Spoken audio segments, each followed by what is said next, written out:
Hey everybody, this is Giancarlo Aulino, Michael Asiffo, Aaron Zaretsky, and we're back with another roundtable. The game plan roundtable. We're off for a little while. We're seeing how the World Series was going to marinate a little bit. The Blue Jays came out and shocked the baseball world. It seemed like no one expected them based on their start to do what they did, but they silenced a lot of critics, took the Dodgers to the limit, arguably should have won. I don't know, the grounds crew, that gap in the wall there, they probably had a talking to the next day, but the Dodgers won it. I'll start with you, Aaron. You've been to a lot of these Jays games in the building and seen this team rise up to prominence. What was your reaction just to seeing the year overall for the Jays and what they did during the World Series? Yeah, like it was such a memorable run, and it's disappointing that the Blue Jays lost the World Series, but then it's hard to get angry or frustrated given where expectations were for this team at the start of the season. And it was just so incredible to see live the turnaround of a team where in the middle of May they're fourth place in the AL East, and they were able to go from that to Game 7 of the World Series, and being able to be in the building for all of the home playoff games. It was just so much fun, so memorable. The atmosphere, the electricity in the building, something that hasn't really been seen for about since 2015 and 16. Like, I know the Blue Jays made the playoffs in 2022 and 2023, but the vibes inside of Rogers hasn't been felt since 2016.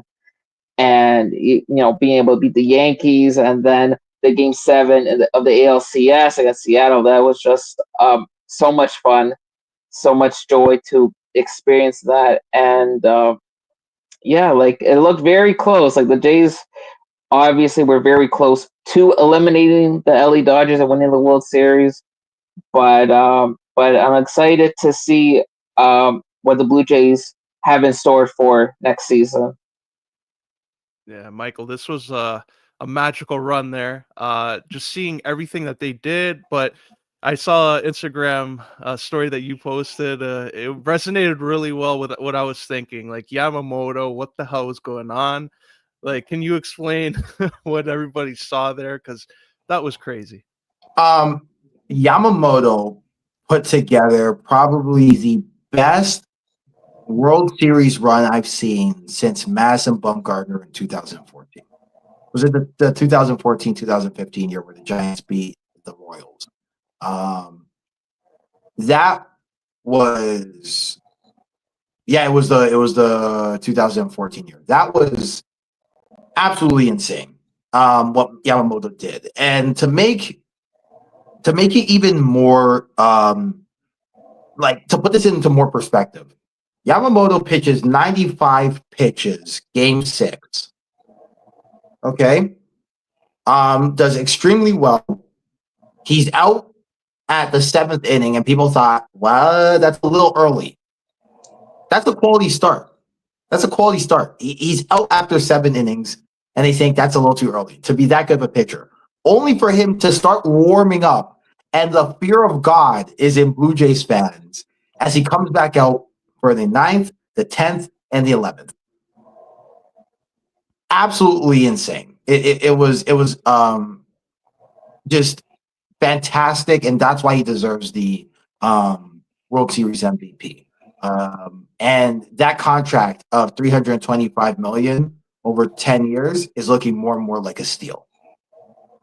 Yeah, because like even look at Otani's contract, though it's pretty much back ended. Where if they sell the team after, good luck to the owner. He got a nice lump sum payment to pay there, but like, could Yamamoto have gotten more now? Like based on this, like, is he looking at this like, you know what? Absolutely. Yeah, I remember seeing a tweet from Josh Reich where he's like, "We are paying $325 million to a dude who hasn't even pitched an inning of Major League Baseball," and that tweet is aging like some fine milk, if you will.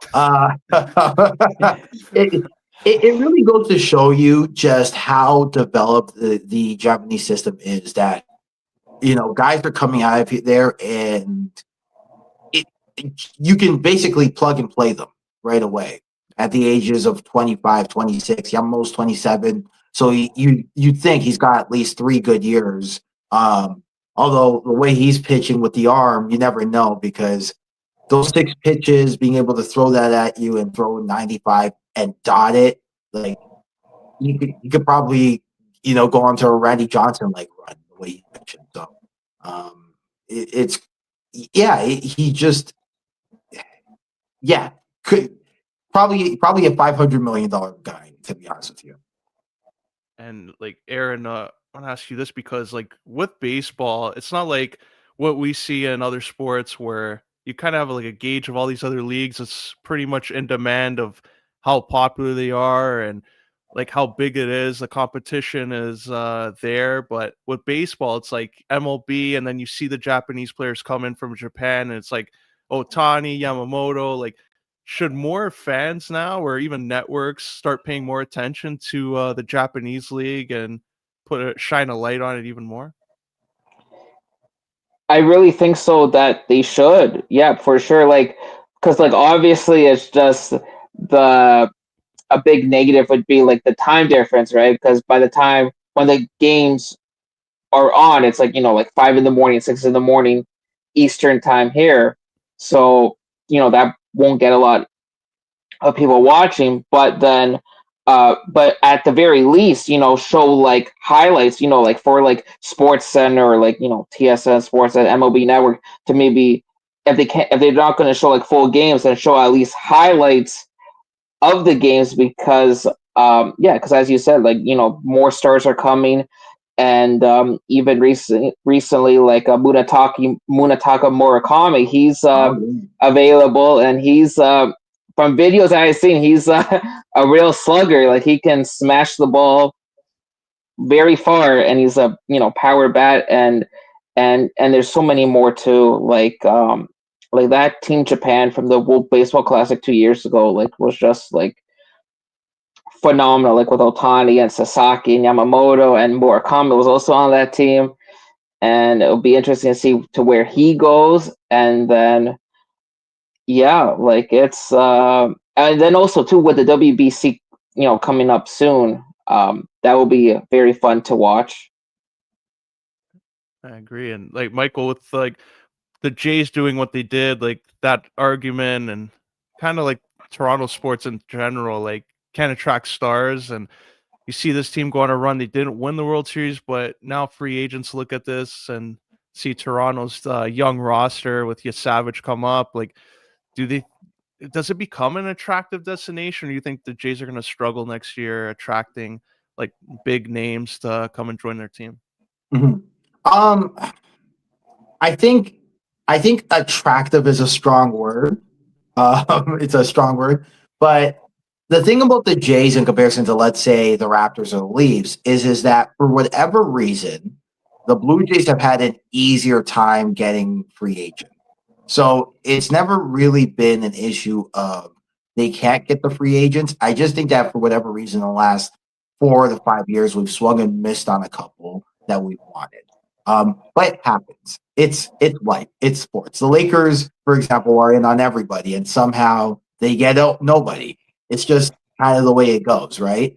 But I do think that being said, the Blue Jays are going to have a tough time signing free agents because of the Bo Bichette situation. So not necessarily because of the Toronto Blue Jays reputation, but because they have to kind of figure out if they're going to pay Bo, and if they're not going to pay Bo, who are they going to go to later? And the problem with that is that the longer the time ticks, the longer time goes on, the more free agents are going to be off the board, because they got to figure out their living situation. They got to figure out who they're going to sign with. They're all the off the field stuff too. So free agents want to get stuff done as soon as humanly possible. And if Bo's going to drag his feet, which is fine, as this is right, and it doesn't make him a worse person or a better person, or if the Blue Jays organization drag their feet on negotiations, which again is fine, as is their right, this is what causes them to kind of miss out on, let's say, a Kyle Tucker, for example, right? Who's a highly sought after free agent. It's one of those things where Bo Bichette, the season he had, but like that home run kind of helps your negotiations. Like Aaron, I'll ask you about Bo because we have seen like Aaron. I don't know if it was 2 years ago or the last time they were in the playoffs, but everybody was kind of like diminishing what they were doing because they couldn't get success there. Like even Vladdy too. And then when Vladdy signed, he had to prove himself. Like, do you think Bo might take a similar deal, or do you think like he's going to be going off and looking at the best offer? Yeah, I see him looking for the best offer available. I don't see him ending up getting the contract that Guerrero Jr. got, but to your point, like him coming back in the World Series, playing very well in the World Series, despite not being 100%, that will help him a lot in regaining value for him regarding his place on the market and how much he'll be able to get. Like he'll still be able to get, over 20 to 25 million a season. And even too, like I see there being a bidding war too between, Blue Jays, Dodgers, and the Yankees for him, because all of those three teams would, obviously Blue Jays like to keep him, but then too the Yankees and Dodgers also want to get him. Michael, do you see Bo leaving the Jays this off season?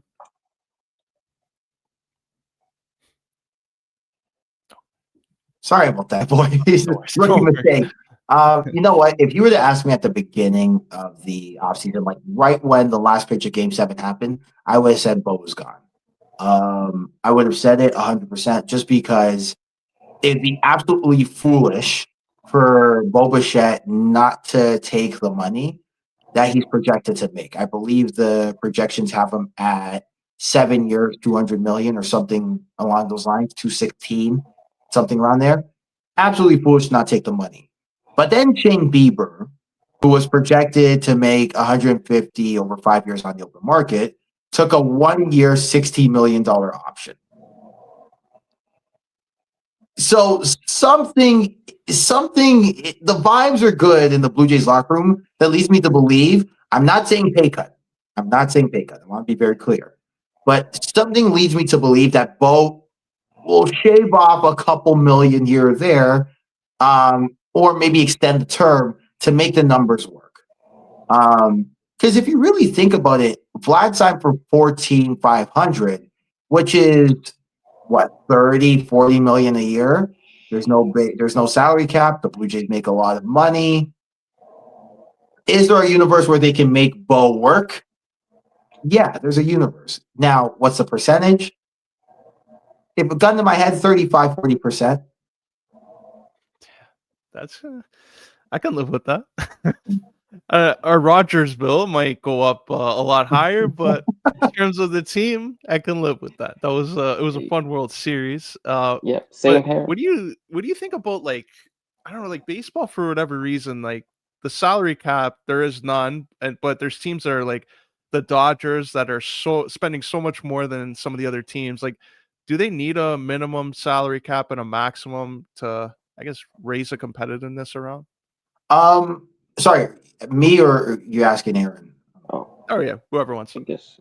I mean, okay. I guess my take on it is that I am team anti salary cap. I think salary caps have caused a lot of issues in the leagues that they're there. If you look at the NBA, NFL, all of them, for different reasons, there's been different issues. And the main reason why salary cap is in place is so that the owners who are cheap do not have to spend the money, and the owners who are expensive, who will spend up to the moon because they care about their franchise, will be held to not make the other owners look bad. It's essentially organized socialism for owners who proclaim to be anti-socialist, right? But in all seriousness, I think what does cause a lot of baseball's issues and why some owners are cheap and some owners aren't. And it's such a wide gap is because of revenue sharing, right? I think the main thing is, well, I wouldn't say it's because of, but I think it's a big reason. When you look at the way revenue sharing works in the MLB, if you're a team like, let's say, the Pirates, who don't make a lot of money on their own, you could lower your expenses, cash a revenue sharing check, and all of a sudden you've made money by being smart about bills on the dollars. Versus if you're the team like the Yankees, you make more money via your television rights and your marketing and your hats. New York hats, you see them everywhere. You see them from Toronto to Vancouver to Nova Scotia to Texas to Mexico City, everywhere. It's an iconic brand. You make so much money that you actually lose some money in your television rights with revenue sharing. So why not spend your money? Why not spend your money? Because you're losing money anyway, right? And this is the nature of the issue with MLB is that their revenue sharing is antiquated. Their ability to hold owners in check is non-existent. And fans have tricked and deluded themselves into thinking, one, the Moneyball era, because you're thinking, oh, we don't need big name free agent here. We need a guy who gets on base. We need the guy who's analytically sound. And that's fine. Like, I think being smart with your dollars is important, but that's one. But two is also that fans have deluded themselves into thinking that, oh, other organizations are just buying their way to a championship. If other organizations are buying their way to a championship, why haven't the Yankees won in 25 years? 15 years, sorry. The last time they won was in 2009. Meanwhile, they consistently outspend other teams. If owners are buying franchises, the Mets should have won the World Series for 5 years running. But they don't. Right? So anyway, before I go on a long-winded rant, that's my thoughts on those situations. Aaron, what do you think about that? Yeah, no, that's a lot of good points, and then yeah, because Kansas City won the World Series in 2015 with a low payroll.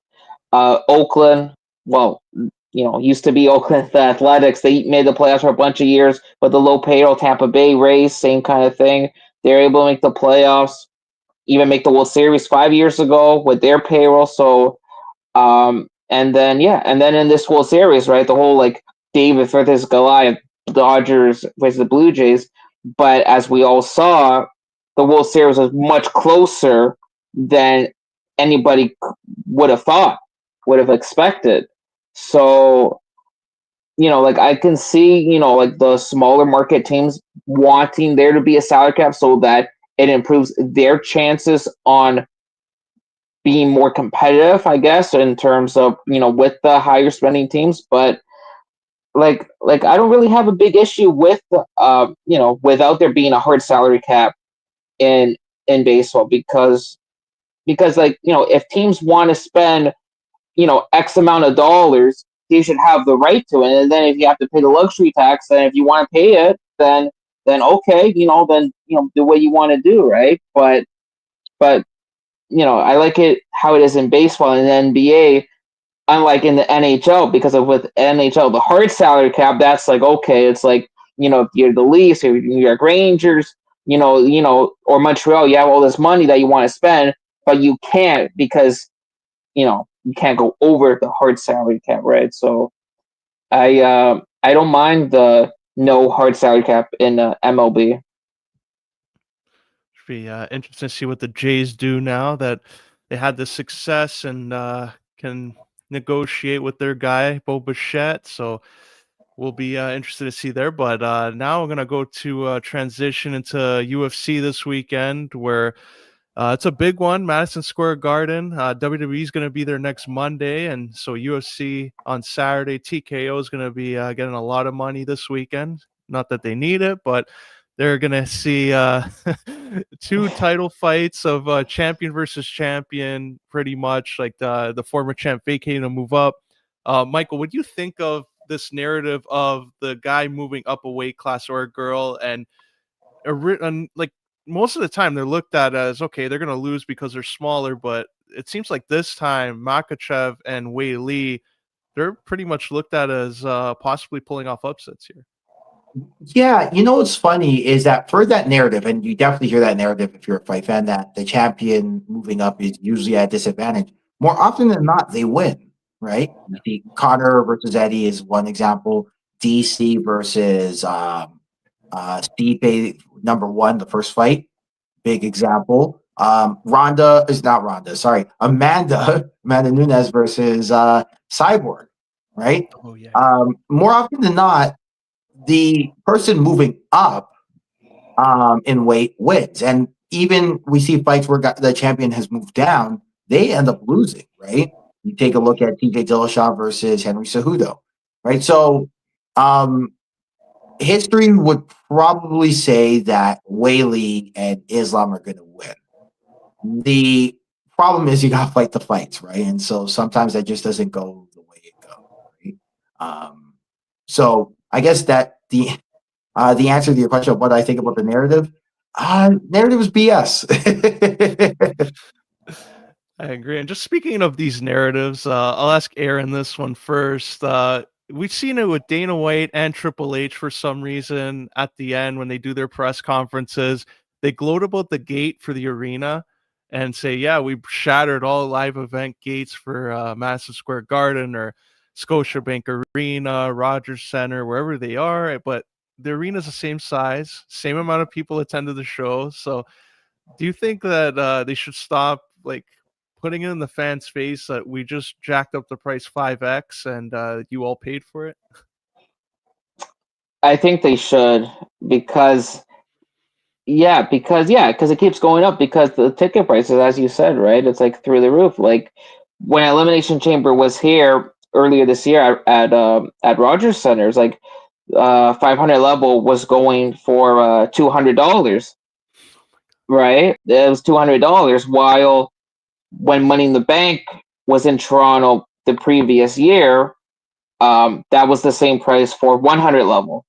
So yeah, it's just like, and then I saw that like for like WrestleMania next year, it's like the cheapest tickets, all the way in the upper bowl is like $1,000 for one night, not even for both 2 nights. For one night of WrestleMania, it's like $1,000. Like, oh my god, it's like just super expensive now. And yeah, it's just, I don't get it. Like, yeah, like, oh yeah, you make record gates, yeah, because of the ticket prices, like, and the product too. It's like product's the same, maybe better sometimes, maybe not as good sometimes. And if they really want to thank the fans or be grateful for their fans, maybe have the ticket prices lower so that more people can be able to afford go into shows, seeing it live. And then then I saw an argument too a while back where a good thing of wrestling, being able to watch a wrestling show in person, like the family aspect, right, where you bring your kids, see wrestling live, and then that could get them into wrestling or watch more wrestling, and keeps it moving right to the next generation. But with ticket prices for WWE shows what they are these days, that's not happening. So then the next generation would be less than what the previous generation was in terms of the numbers. So it's a big issue, and yeah, Triple H should definitely stop doing that. Michael, what do you think about this? Because Dana, 100%, when he starts that press conference on Sunday morning, midnight, it's going to be, we had a record-breaking gate here at Madison Square Garden. Islam Makhachev or Jack Della Maddalena, whoever the champion is. They're great. Love the kid. Kid's a stud. What do you think about this one? Okay. I struggle with this one because look, it's basically announcing, hey, inflation has ruined your lives and we fleeced you for money. That's what it's an announcement of. And on some level, I understand, but I thought about conceptually why the UFC and WWE, who WWE historically has been pretty good with not raising ticket prices until they were bought by TKO, and that's when it all kind of hit me. If we remember correctly, how did at the time WME buy the UFC? They bought them through a leverage buyout, right? So what that means is they promise through credit that they will be able to make X amount of money over a given amount of time in order to pay off their already existing debt, right? So they need a what we call the magic word is called an EBITDA, right? Don't worry about what that means. You can look that up later. But essentially, what that means is that the UFC for the last 10 years has to make a certain amount of money in order to make its promise via the sale of WME from of the UFC from Zuffa to WME, right? And this is the same thing that goes for the WWE. So all of this is in line to pay their debts. They are doing this to pay their debts, right? They need to pay their debts. They do not have money, right? And it's weird because as a fight fan, you don't want to say it out loud, but you also know what the game is and you know to support.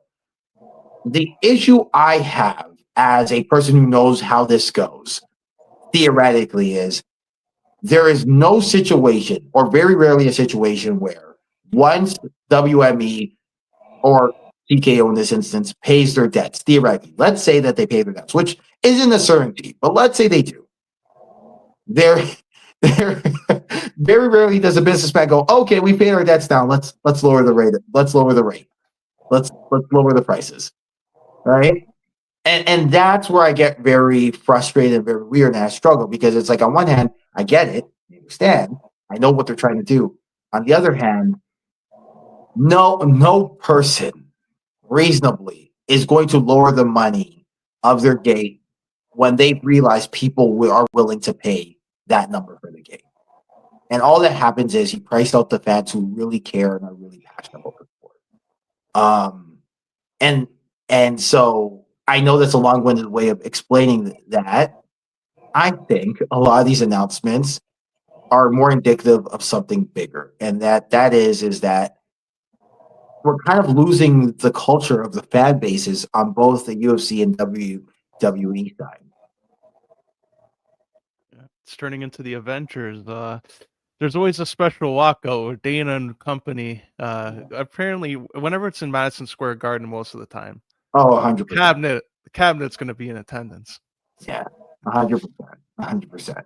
And that's fine. Like, you get so numb by it that you learn to become desensitized, and it's fine. It is what it is. Like, it was surreal at first, but what are you gonna do?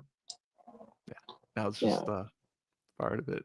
Aaron, what do you think of WWE? I heard a press call where it's like they're saying Vince McMahon didn't want to jack up the prices all those times, and he was basically keeping it lower for families. Like, I didn't think in 2025, based on how the year started last year, Vince McMahon would become a baby face and turn things around here, but he has become one in a lot of fans' eyes because of the ticket prices going up and the corporate greed a lot of fans are saying about TKOs. So what do you think of Vince McMahon looking good now all of a sudden in terms of how he started last year? Yeah, like it's helping him. Like it doesn't hurt his already, damaged reputation for siding now with the fans and, going against TKO and then as you said, like, did he have prices lowered for families? Possibly. But then during that time too, it's like there were a lot of wrestlers, superstars that were pissed off at Vince, angered at him, didn't like him. So because of that, they would go to other wrestling companies, and then it's funny how once he left, those guys went back to WWE because like, oh yeah, Vince is no longer in charge. And then there was rumors months ago that Vince is trying to start up like a brand new wrestling company to to compete against his former company, which is just wild. uh, but yeah, it's just so crazy, just so crazy regarding Vince McMahon. Yeah, he was doing meet and greets at the courthouse for a speeding ticket or something, like a dangerous driving charge. I looked at Twitter one day, and I don't know if he planned this by having the people there just to make it look like good for PR, but he was Yeah. taking pictures, signing autographs, like this guy's outside a courthouse for a dangerous driving charge, and the security's like moving him along. He's like, "No, I'm gonna sign this." Takes a picture with a fan, and then goes about his day. Probably beats the charge because that's Vince McMahon Yeah. fashion. But Michael, do you think Vince McMahon could be plotting a little bit and go after himself because he's just bored and wants a challenge? Um, it depends how much. It's so funny because if this was 20 years ago, I would say Vince McMahon is dead and buried. When you see the accusations of the charge, and the fact that the whole thing is that what's even more crazy about the charges, Vince McMahon doesn't deny that it happened. Vince McMahon just denies it wasn't consensual. So this is where the so I shouldn't laugh. It's insane. It is insane. And no serious person should bring Vince McMahon back after hearing what was said seeing the deposition, hearing what was happening. No sane person should bring him back. It just shouldn't happen. The problem is that is 2026. A lot of people have become desensitized to bad information, right? Or 2025 rather, excuse me. We're going into 2026. Yeah. And people have been desensitized to bad information. That's not for me to grandstand. I'm not trying to grandstand on anything. I'm just saying that it's such a different world now. It's a different world. And if Vince McMahon were to come back to WWE in some sort of role under TKO, it wouldn't surprise me. I'd be shocked, but not surprised. So Yeah, because John Cena, it's a perfect segue to this. His final match is taking place a month from now, and a lot of people are wondering if Vince McMahon is going to be there in the crowd or even backstage. I'll start with you, Aaron. Do you think it'd be a bad look if Vince McMahon were to show up that night? If he shows up, buying a ticket, being just in the stands or in a private suite, watching the show, I don't see an issue with that. But if he were to go backstage, then because there being a lot of confrontation, a lot of tension, and then I would see that being an issue that could cause a lot of issues, further issues. So if he's just in the stands, just watching, to pay pay tribute, to pay respects to John Cena, then I'm okay with that because because he was able to bring Cena over WWE and really bolster his career. Because Michael, it also brings in this, Vince McMahon is a big part of John Cena's career, and I remember reading some article online about Vince McMahon apparently was upset that when Hulk Hogan passed away, he wasn't invited to be a part of that 10 bell salute thing. So with John Cena now retiring and already him not being involved in the previous event that he could have shown up for, do you think it's best that he just doesn't show up to Cena's final match? I mean, it's best, but here's the thing. Vince McMahon is persona non grata in WWE events. Because what happens is if he goes in the back, there's gonna be a lot of tension, a lot of people don't like him, yada yada yada. But if he were to buy a ticket as a fan, people are going to be like, oh, look, Vince McMahon is there. They're going to take pictures. They're going to post it on social media. And WWE looks bad either way. So it's a damned if you do, damned if you don't. And so the only option is, it's a damned if you do, damned if you don't. Because if he doesn't show up, everyone's going to be like, where was Vince McMahon? The controversy. And then it takes away from John Cena's John Cena's moment. And so it's like one of those things of like, well, what should you do if you're WWE? And I think the lesser of the two evils is to not have him there. I will say, you know, as these cases are playing out and as Vince McMahon is getting his life together, is there a universe where he comes back in some way, shape, or form? Or they have some sort of sit down interview with John Cena and Vince McMahon? Yeah, there's a world. So, let blow over a little bit. That's all I would say. Agree there, and just want to put it back to you guys now. Like, what's maybe a sports headline or something going on in the sports world that you're either excited about or you think is a little interesting based on what it could lead to? I'll start with you, Aaron, first. For me, I would say the Dallas Mavericks of what they do next. Yeah. Yeah, because now with Nico Harrison being fired, who's going to be their new GM? Will that person be able to fix what has already happened this year in Dallas? And just and then with the Kyrie situation, will Anthony Davis get traded? Like, so much stuff going on. Yeah, like like it's kind of like like a live reality show, watching it unfold. And then so like I said, and then aside from them, it's like I'm excited for the Blue Jays of what they'll be able to do in this off season. How about you, Michael? For me, it's gotta be the gambling scandals. It's gotta be the betting scandals. I think Nico Harrison is that situation is crazy as well. But I think the NBA gambling scandal and the UFC gambling scandal right now has been basically top of mind for me, because you pair that with the baseball gambling scandals, and all of a sudden, I think we have a gambling problem. I think maybe not a gambling problem, but the perception of a gambling problem in the top four sports leagues. And if you know anything about how the EPL and all those other leagues were going with when they had that top of mind for them, the leagues were on life support. So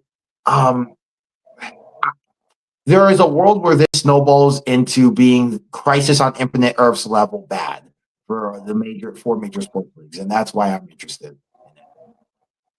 Yeah, even like that's gambling one is pretty crazy. Like when you see Rozier, like apparently the games where the points were going down, the unders, you just missing shots. It looked like just forcing shots, and then that story comes up. It's like that's a little risky there.